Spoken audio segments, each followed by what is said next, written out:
Bom dia, amada igreja. É de fato maravilhoso estar aqui nessa oportunidade de pregar, trazer uma mensagem. Eu aqui cresci, me converti, me casei, estou treinando minha filha, aqui também, para um dia conhecer o Senhor e cumprir a missão. Então, é uma alegria muito grande estar aqui e ter essa oportunidade de trazer a mensagem. Eu gostaria de antes orar para Deus falar ao meu coração. Deus, tem misericórdia das nossas vidas. Deus, muito obrigado, Senhor. Deus é maravilhoso. Fala aos nossos corações e que a palavra seja pregada, que pessoas sejam atingidas, apesar de mim, que a palavra seja instrumento de transformação. Santo Espírito, vem com poder e graça, em nome de Jesus, amém.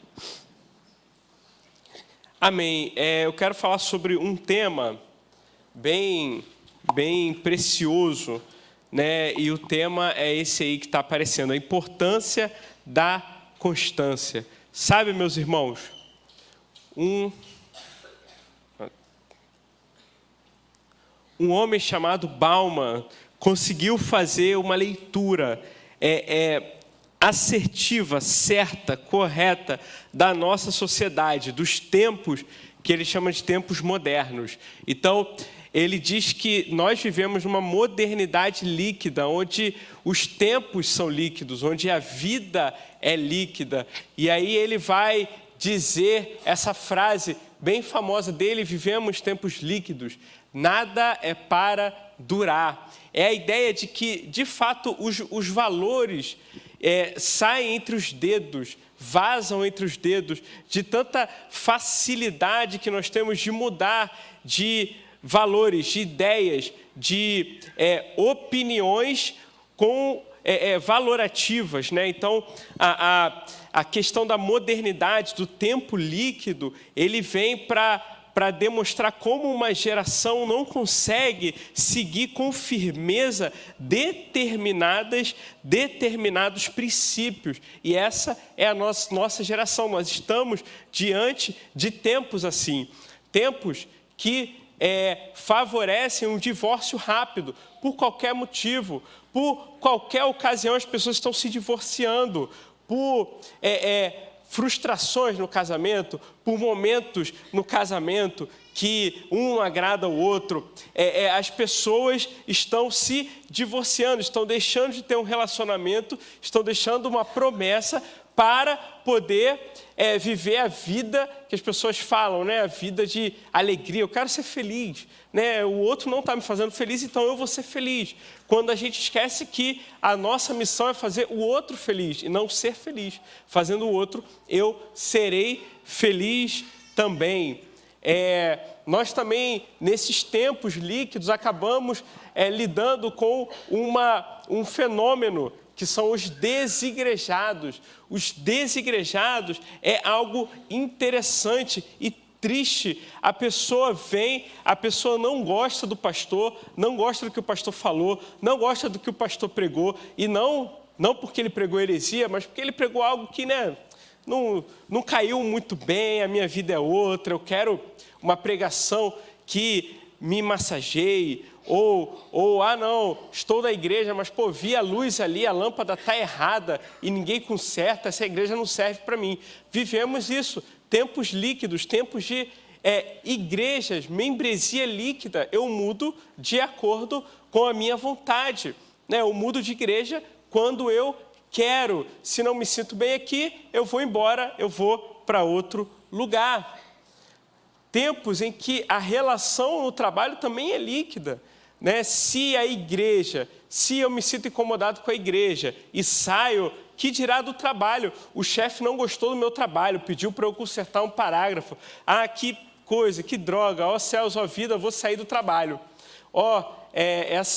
Esse emprego não serve para mim. Poxa, o meu chefe, ou a minha chefe, ou a minha colega conseguiu a promoção e eu não. Isso aqui não serve para mim. Conversando com uma mãe agora cedo, depois da primeira pregação, e ela veio falar comigo: olha, eu passo mais ou menos isso aí com as pessoas mais novas. Ela é médica e ela fala que as pessoas, mais ou menos ali, que é a minha geração de 30 anos para cima, né, ela é uma geração que já está enfrentando esse tipo de dificuldade de crise no trabalho, crise na relação de emprego. E ela veio falar que tem que lidar com médicos de 30 anos e que qualquer coisa querem sair, qualquer coisa reclamam, qualquer coisa mandam um e-mail para a gerência dizendo que não gostou de determinada situação. Esses são os tempos que nós vivemos, né? O tempo em que é difícil você sentar e chamar atenção, chegar e dar uma orientação, chegar e dizer, olha, o caminho não é aqui, é por aqui, você está errando. Tá? Não pode dizer que errou hoje, não pode dizer que está errado. Não, todo mundo quer estar certo, todo mundo quer ter o seu ponto de vista sendo aderido, né? Não é nem discutido, a gente quer adesão ao que a gente fala. Já perceberam isso? É por isso que as pessoas discutem e brigam por questões políticas, por exemplo, que é algo mais famoso, né, e que está em voga. As pessoas sentam e começam a discutir, um fala de um tema, outro fala de outro, e a pessoa quer que a outra tenha aderência ao que você está falando. Não quer discutir, não quer conversar, quer que você adquira aquilo e pronto. É por isso que as discussões, as brigas acontecem. Então, assim, nós vivemos esse tempo, um tempo em que é difícil, as pessoas querem mudar conforme a sua própria vontade. Mas isso não é novo. Paulo teve que lidar com isso. Paulo teve que lidar com essa situação. O apóstolo Paulo, lá no primeiro ano, teve que lidar com isso. Há alguns anos atrás, há quase 2000 anos atrás, Paulo teve essa situação. A tal ponto que ele vai exortar a igreja e animar a igreja com o seguinte texto. Portanto, meus amados irmãos, sede firmes e constantes, sempre abundantes na obra do Senhor, sabendo que o vosso trabalho não é vão no Senhor. Reparem, Paulo exorta a igreja, anima a igreja a permanecer firme, constante, não esmoreça, permaneça ali, não pare por qualquer situação, seja firme, seja constante. Em tempos líquidos, nós queremos que as coisas se resolvam de uma hora para outra. E se não se resolver, você larga. Quando nós lidamos com, por exemplo, as inscrições no Célula-in, né, eu vejo algumas pessoas até bem novas, assim, não consegui me inscrever, mas por quê? Eu tentei uma vez, não consegui e saí. Mas como assim? Tenta de novo, vê onde errou, continua, prossegue. As pessoas não têm mais paciência para permanecer, para tentar. Não conseguiu, tenta de novo, não conseguiu, tenta de novo, não conseguiu, tenta de novo. A firmeza, a constância, ela é treinada assim. Ela é treinada dessa forma. E quando Paulo fala isso, ele não fala num contexto isolado. Ele não fala simplesmente, olha, sejam firmes e larga a bomba. Seja firme, pronto, largou a bomba. Não. Paulo fala algo, ele desenvolve um argumento. Por isso que ele usa o portanto. Esse texto, na verdade, 1 Coríntios 15:58, é uma conclusão de um argumento que ele vai tendo. Olha, isso, portanto, sede firmes e constantes. E que argumento é esse? Qual é o fundamento da constância? 1 Coríntios 15, 3-4, fala do fundamento da constância. Porque primeiramente vos entreguei o que também recebi, que Cristo morreu por nossos pecados, segundo as Escrituras, e que foi sepultado, e que ressuscitou ao terceiro dia, segundo as Escrituras. Então, qual é o fundamento principal aí desse texto? Ressurreição. Ressurreição. A tradução está assim, ressuscitou, mas poderia ser traduzido, foi ressuscitado. Por quem? Por Deus. No passivo, ele foi ressuscitado. Uma atuação de Deus na ressurreição de Jesus. Então, Deus Pai atuando na ressurreição de Deus Filho. Ressuscitou. Então, Paulo vai iniciar o seu argumento, o seu fundamento, o capítulo 15 de 1 Coríntios dizendo algo fundamental: ressurreição. E a ressurreição não saiu da mente de Paulo. Paulo não acordou num dia e falou: quero falar sobre a ressurreição. Isso é uma coisa muito interessante para ser dita. Isso é uma coisa sensacional. É uma ideia muito boa. É uma ideia nova. Não, ele vai dizer: eu entreguei o que eu recebi. Percebam, eu entreguei o que eu recebi. O cristianismo não é feito de pessoas que acordam num dia e têm ideias novas e vai colocar isso em prática. Sabe o que Paulo passou para falar isso? Discipulado. Ele foi discipulado. Ele entregou o que ele recebeu. E recebeu em que contexto? Discipulado. Paulo foi ensinado. E tem um fundamento, as Escrituras. Ele entrega o que ele recebeu, o Evangelho. E o que ele recebeu? Cristo morreu, segundo as Escrituras. Cristo ressuscitou, segundo as Escrituras. Foi um discipulado baseado na palavra. A palavra foi o fundamento do discipulado de Paulo. Paulo não foi discipulado também por alguém que tirou ideias da sua cabeça e falou: poxa, vou discipular Paulo com novos ensinos. Não, Paulo, as Escrituras dizem isso, as Escrituras dizem aquilo. É claro, Paulo era um erudito, ele já conhecia o Antigo Testamento, ele era um judeu exemplar, como ele mesmo disse. Mas ele precisou de uma orientação, de alguém que sentasse com ele e falasse: Paulo, aquilo que você entendia é isso. Aquilo que você sabe que é isso. Aquilo que... E aí você vai imaginando, Paulo, caramba, que coisa maravilhosa, é mesmo. E eu sei disso, eu sabia disso. Agora eu estou entendendo, por um processo de discipulado. Qual o fundamento? As Escrituras. Então a ressurreição não saiu da mente de Paulo, nem do discipulado, nem do discípulo de Paulo, do discipulador de Paulo. Saiu das Escrituras. E Paulo tem em mente aí todo o ensino dos profetas, todo o ensino da lei, todo o ensino dos escritos do Antigo Testamento, dos livros poéticos, todos os livros que falam sobre a promessa da ressurreição do Antigo Testamento. Ele tem isso em mãos, está falando: olha, as Escrituras me apontam isso e eu estou entregando isso a vocês. E por que ele fala isso? Porque é necessário que Paulo inicie esse belíssimo argumento sobre a ressurreição, porque ele identifica um problema. E qual foi o problema que Paulo identificou? Ora, se prega que Cristo ressuscitou dentre os mortos, como dizem alguns dentre vós, que não há ressurreição de mortos. E se não há ressurreição de mortos, também Cristo não ressuscitou. E se Cristo não ressuscitou, logo é vã a vossa pregação e também é vã a vossa fé. Texto lá de 1 Coríntios 15, 12 a 14.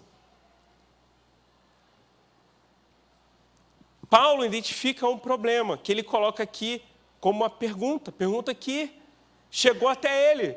Como dizem alguns dentre vós que não há ressurreição de mortos. Se existe essa pregação de ressurreição, por que alguns já estão ensinando a vocês que não tem ressurreição? Por quê? Provavelmente, Paulo estava lidando naquela igreja com pessoas que tinham um pensamento, provavelmente uma doutrina grega, provavelmente uma doutrina que influenciou outras doutrinas, que ensina que a matéria é má, o espírito é que vale a pena salvar, a matéria não. A carne, o corpo é ruim. Tem que ser exterminado, não tem como Deus restaurar algo que é ruim. Mas se as pessoas esqueciam de Gênesis 1, tudo que Deus criou é bom. O que aconteceu de ruim não foi a carne, não foi a matéria que a gente vê, foi o pecado. O pecado é que denegriu todas as coisas, é que destruiu todas as coisas. Mas o que Deus criou é bom, e Deus criou nossos corpos. Eu estava recebendo agora de manhã, o pessoal lá do meu trabalho estava se reunindo vai ter uma maratona, eu esqueci o nome, vai ter uma maratona, ou teve uma maratona de manhã, e o pessoal lá tal treinando, usando os corpos, o corpo que Deus criou. Então, os nossos corpos, que para Deus é algo maravilhoso, porque foi Ele que criou, e Ele acha tão bom que Ele vai ressuscitar, que Ele vai restaurar, que Ele vai transformar no dia da ressurreição. Então Deus acha isso tão bom que vai fazer essa obra. E a ressurreição é tão importante que se a gente não crê nela, olha o que acontece.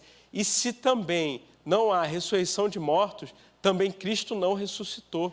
E se Cristo não ressuscitou, logo é vã a vossa pregação e também é vã a vossa fé.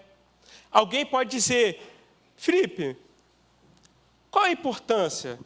Qual é por quê? Qual é a diferença que vai fazer crer ou não crer na pregação? Ora, faz toda a diferença. Crer na ressurreição faz toda a diferença. Ela vai atingir a nossa pregação, a nossa fé. Se não há ressurreição, acabou a nossa fé. Isso aqui que a gente está vivenciando não vale de nada. Vamos sair daqui e ver o jogo do Flamengo, que vai ganhar, com certeza. Não vale de nada. Era melhor estar lá no Maracanã, né? Vale de nada. Mas Paulo não entende assim. Paulo, ele tem uma certeza. 1 Coríntios 15, 20 a 21. Olha o que ele vai falar, mas de fato, Cristo ressuscitou dentre os mortos e foi feito as primícias dos que dormem. De fato, Paulo não tem dúvida. Paulo vai fazer algo aqui que é um escândalo em tempos líquidos. Ele vai doutrinar. Ele vai dogmatizar. Que palavra feia, né, gente? Nossa, dogmatizar, doutrinar, não gosto disso. Deixa eu falar para vocês.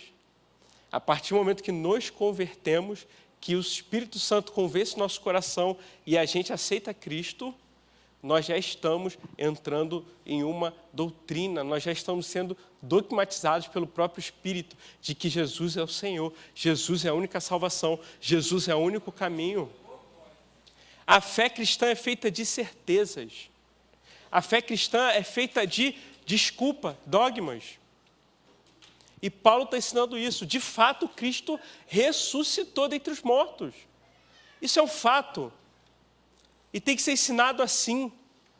Ah, mas poxa, como é que fica a minha discussão com o meu professor de filosofia? Como é que fica o meu mestrado? Como é que fica o seu doutorado? Olha, realmente eu não sei como fica. Mas uma coisa eu tenho certeza. Jesus ressuscitou.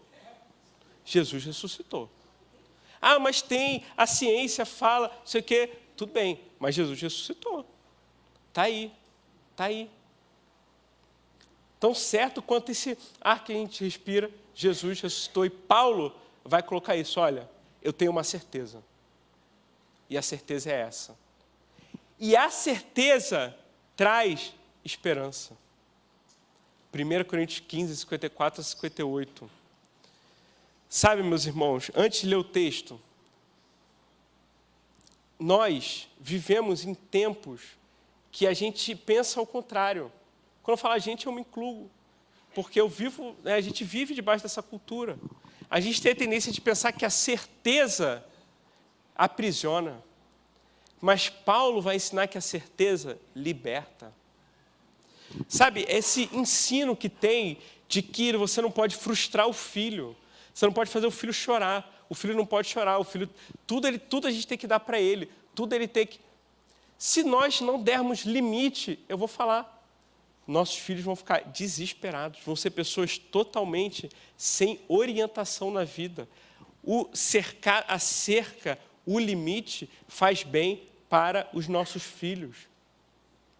É necessário. E eu vou falar, ele gosta. Eu conheço um jovem, já adulto, né, o Pedro, está aqui, vai casar. Amém, glória a Deus, aleluia. Ele uma vez me falou uma coisa interessante que eu fiquei pensativo. O pai dele o disciplinou e ele falou que ficava tirando onda com os amigos da escola. Né? Tá vendo? Meu pai me disciplinou, meu pai não sei o quê. Lembra disso, Pedro? Então, não sei se tu vai se lembrar, mas tu falou lá, tu deu um exemplo lá. E eu fiquei, caramba, ele ficou feliz porque o pai dele o disciplinou. Porque o pai dele deu uma direção. Né? Não é fácil, fez uma besteira, apanhou mesmo. Né? Brincadeira, o cara precioso aí, preciosidade. Mas é um mito dizer que as crianças não gostam de limite. É um mito dizer que o adolescente não gosta de limite. Precisamos dar limite às nossas crianças. Ah, mas eu não aguento ver a minha filha chorar. Eu também não. Pô, quando a Alegra chora, gente, eu fico desesperado. Eu fico, meu Deus, mas ela tem que chorar, ela tem que se frustrar. Ela chora quando eu estou indo para o trabalho. Dá uma dó no coração, mas o que eu posso fazer? Ela chora, estávamos aqui no culto, ela no meu colo, eu tive que dar para a mãe, porque eu ia vir aqui pregar, ela começou a chorar. Dá uma dó no coração? Dá vontade de pegar e falar, gente, não vou pregar não, tá? Alguém sobe aí e prega, se Deus falou alguma coisa para alguém, sobe e prega. É porque eu vou ficar com a minha filha. Dá vontade, mas eu não posso fazer isso com ela. Não posso fazer isso com ela. Senão ela não vai aprender a ter limite, não vai aprender que a vida é, muitas vezes, frustrante. A vida não é um filme. Então, Paulo, ele vai falar dessa esperança. E ele vai dizer, quando isto, que é corruptível, se revestir da incorruptibilidade, e isto que é mortal, se revestir da imortalidade, então cumprir-se-á a palavra que está escrita, tragada foi a morte na vitória. Onde está, ó morte, o teu aguilhão? Onde está, ó inferno, a tua vitória? Ora, o aguilhão da morte é o pecado, e a força do pecado é a lei. Mas, graças a Deus, que nos dá a vitória por nosso Senhor Jesus Cristo. Olha o termo que Paulo usa, quando a certeza gera uma esperança. E não é uma esperança igual nós temos às vezes, né? Ah, eu tenho a esperança de que isso vai dar certo. Ah, ok. E se não der certo? Não deu. Não, a esperança é baseada na certeza. Olha, é certo que isso vai acontecer. Nós estamos, Paulo vai falar aqui, da vitória. Ó, tragada foi a morte na vitória, onde está a morte o teu aguilhão? Onde está o inferno a tua vitória? Mas graças a Deus que nos dá a vitória por meio de nosso Senhor Jesus Cristo. Paulo fala de uma vitória que é incontestável, vai acontecer. É como se nós entrássemos num campeonato com, 1 milhão de pontos. Está começando o Campeonato Brasileiro, 1 milhão de pontos, você já inicia. Caramba, eu já estou iniciando o campeonato. Quem é que vai chegar a 1 milhão? Ninguém. Eu posso perder todas as partidas. Ninguém, eu já sou o vencedor. Eu estou usando uma metáfora bem ruim, bem pobre, assim, só para vocês tentarem imaginar. A gente entra num torneio, num campeonato vitorioso. Nós já vencemos. Algumas partidas eu vou ganhar, outras eu vou perder. E outras eu vou perder de goleada, inclusive. Mas eu vou ganhar. No final, a vitória é minha. Por isso que Paulo vai dizer, em determinado texto, nós somos mais do que vitoriosos. Sabe por que ele usa esse termo? Porque não tem palavra para distinguir, para definir o que nós somos. Sabe quem é vitorioso? Quem ganha o Oscar. Sabe quem é vitorioso? Quem ganha o prêmio de melhor jogador. Sabe quem é vitorioso? Quem ganha a Copa do Mundo. Nós somos mais do que isso. E não estou fazendo discurso de teologia da prosperidade. Eu estou fazendo discurso que Paulo nos mostra. Nós somos vitoriosos. Somos vitoriosos. Por quê?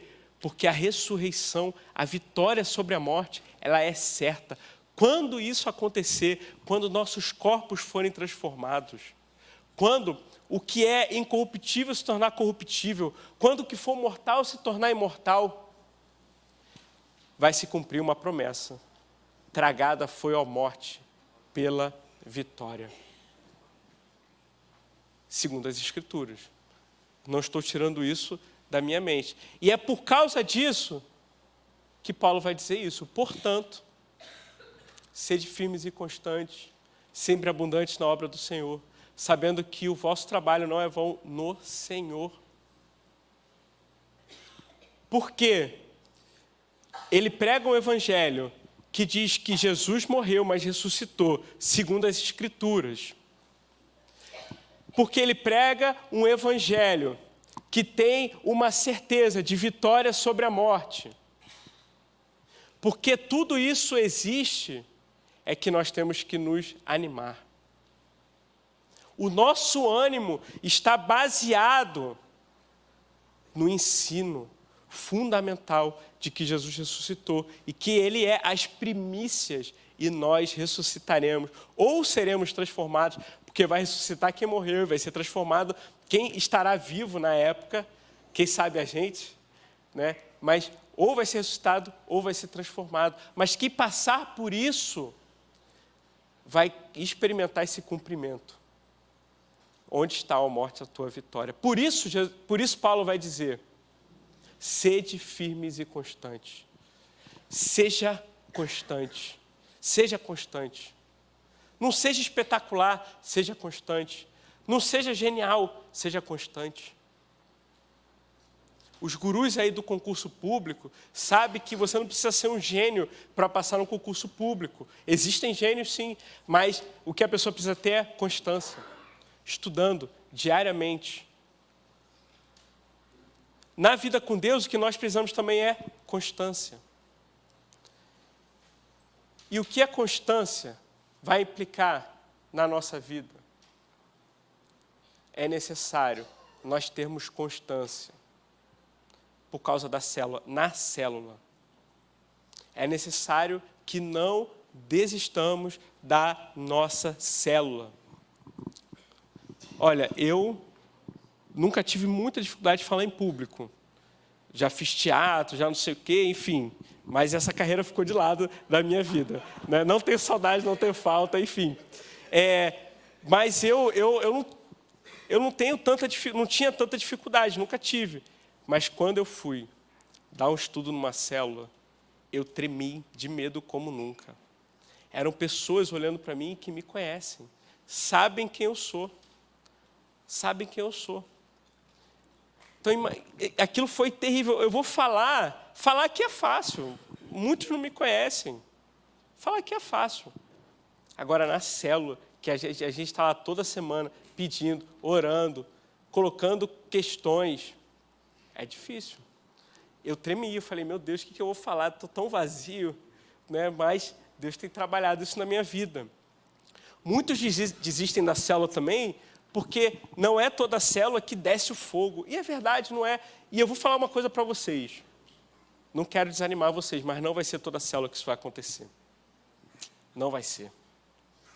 A marca da célula tem que ser constância, persistência.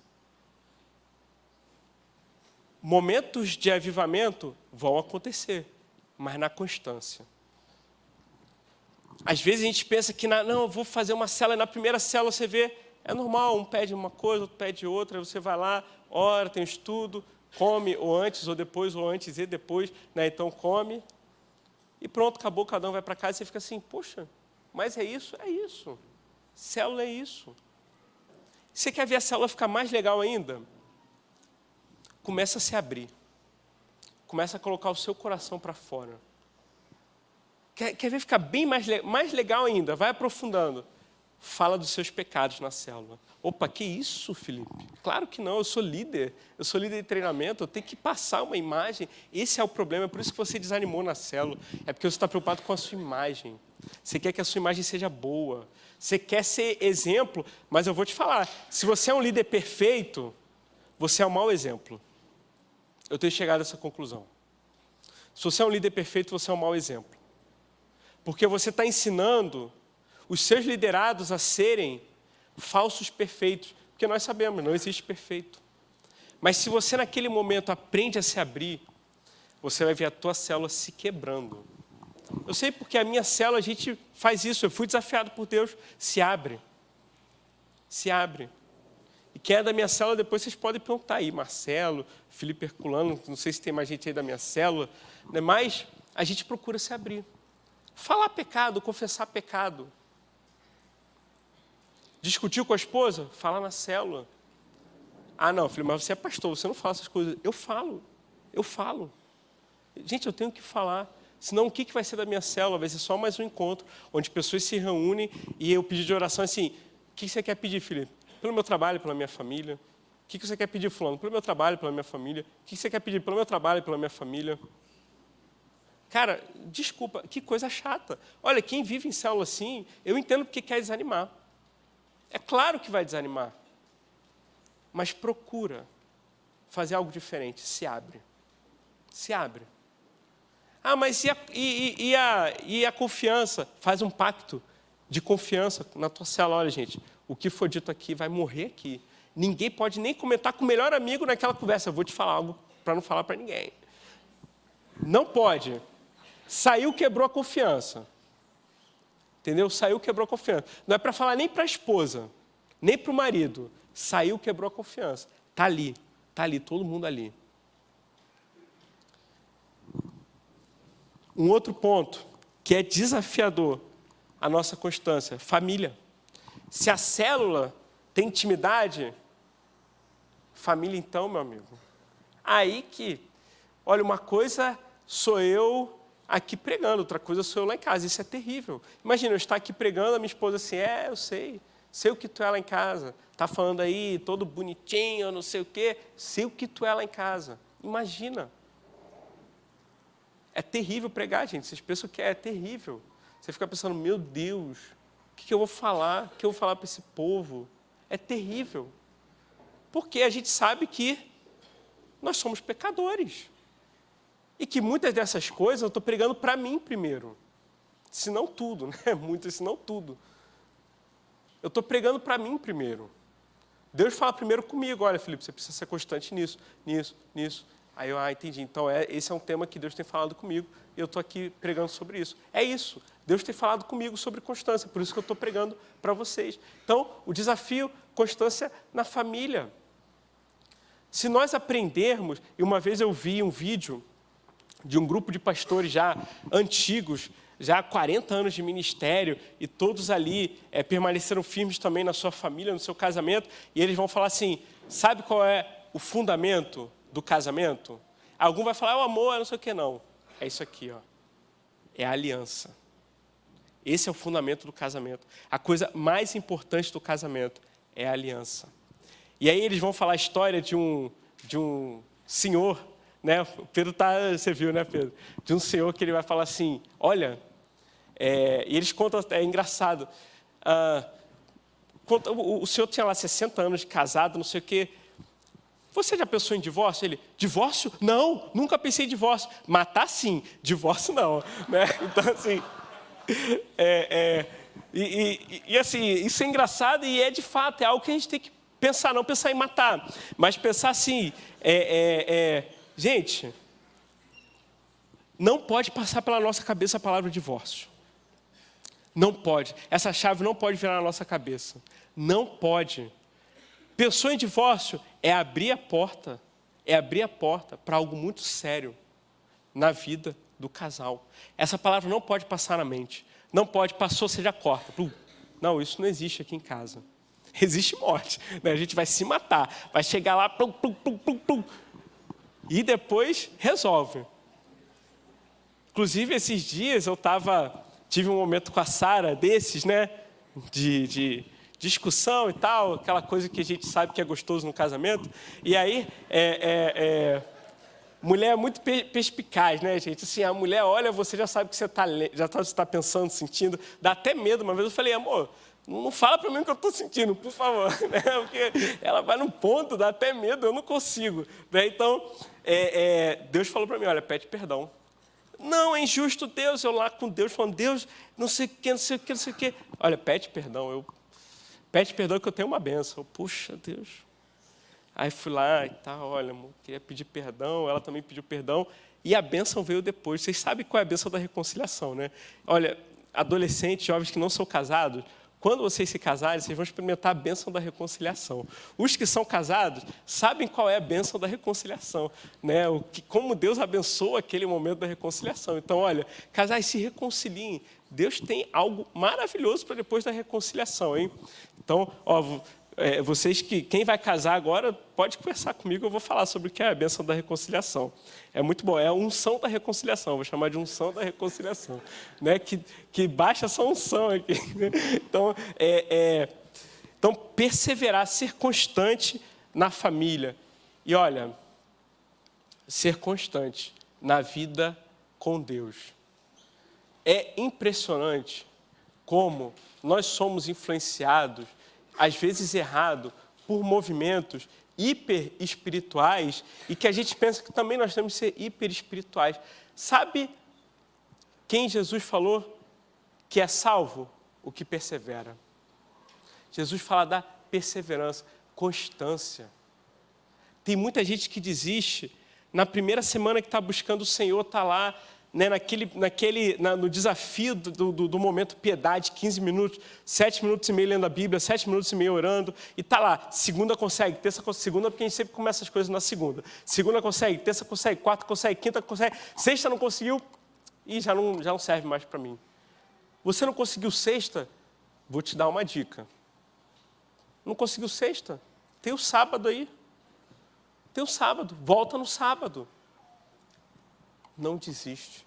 Seja constante. Olha, eu lembro de uma história do C.S. Lewis, em Crônicas de Nárnia. Chama-se O Cavalo e Seu Menino. E o nome é esse mesmo, O Cavalo e Seu Menino. Né? Um menino encontra o cavalo, eles querem voltar para Nárnia, mas o menino não sabe montar o cavalo, e o cavalo pergunta assim, você sabe cair? Aí o menino, como assim? Você sabe cair, sabe voltar para a cela?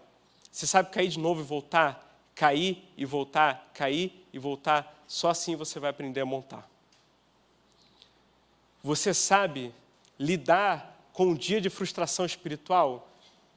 Sabe como é que se lida com um dia de frustração espiritual? No dia seguinte, não. No dia seguinte você tenta de novo. No dia seguinte você faz de novo. Não deu num dia, você faz de novo. Não deu no dia, você faz de novo. Esse é o segredo. A espiritualidade autêntica é a espiritualidade constante. Às vezes a gente vai atrás de movimentos, de campanhas, e ok, nada contra, é isso aí mesmo. Existem movimentos abençoadores, coisas maravilhosas acontecendo, e a gente tem que ir atrás mesmo para ver o que está acontecendo e experimentar. Mas olha, não dependa desses movimentos, não dependa dessas campanhas. Dependa do seu dia a dia com o Senhor. Sabe, uma coisa que o pastor Vitor me ensinou uma vez, e isso marcou meu coração, com muitas coisas que ele ensina. Ele falou assim, igreja se faz com culto, quarta, domingo, EBD. Culto, quarta, domingo, EBD. Culto, quarta, domingo, EBD. Aquilo ficou na minha mente, eu falei, é verdade, é a constância, é a constância. Como é que você quer participar de uma igreja? Constância. Como é que você quer edificar uma igreja? Constância. Seja constante na sua vida com Deus. Não desista. Na primeira tempestade, não desista. Não desista. Olha, Deus não vai te amar menos. Não deu certo no dia? Tenta no outro.